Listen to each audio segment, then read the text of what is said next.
What is noise?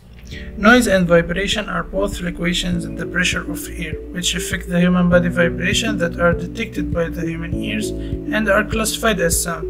The term noise indicates the unwanted sound noise, and is measured in units of sound pressure called decibels. Exposures to high level of noise can cause permanent hearing loss. Neither surgery nor a hearing aid can help correct this type of hearing loss. While short-term exposure may go away within minutes, long-term exposure or repeated exposure to loud noise can lead to permanent effect.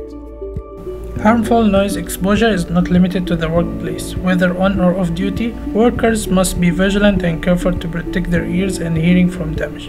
Although a variety of personal situation and environmental factors influence a person's noise tolerance, noise levels at or above 80 decibels when experienced for a long period of time can cause hearing loss. Being aware of decibel levels is an important factor in protecting your hearing, as distance from the source of the sound and duration of the exposure to the sound are equally important.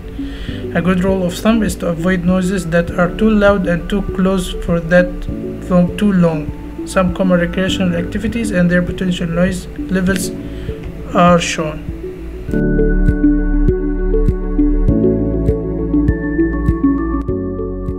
To know if a sound is loud enough to cause damage to your ears, it is important to know both the level of intensity measured in decibels and the length of exposure to the sound. In general, the louder the sound, the less time required before hearing will be affected.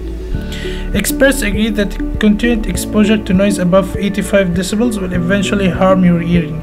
The Occupational Safety and Health Administration (OSHA) recommends that hearing protection be worn in workplaces when loudness levels and exposure time exceed the allowable standard. For example, 15-minute exposure at 115 decibels is considered dangerous to hearing, and even an exposure of less than 2 minutes at 130 decibels may be hazardous to hearing.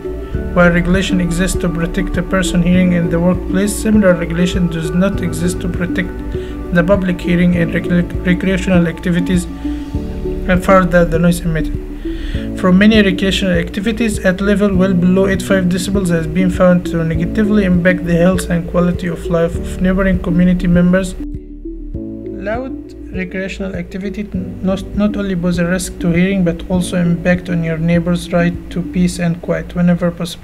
Turn down the volume or ask the offender to do so. Limited exposure time to noisy activities and wear adequate hearing protection. Even if you think you are having fun, a rule of thumb: if you have to shout in order to be heard 3 feet away, then the noise is probably too loud and could be damaging to your hearing. In this instance, use protection, especially when working in places with loud occupational noise. Workers must wear hearing protection equipment at all times and follow regulation to avoid any hearing damage.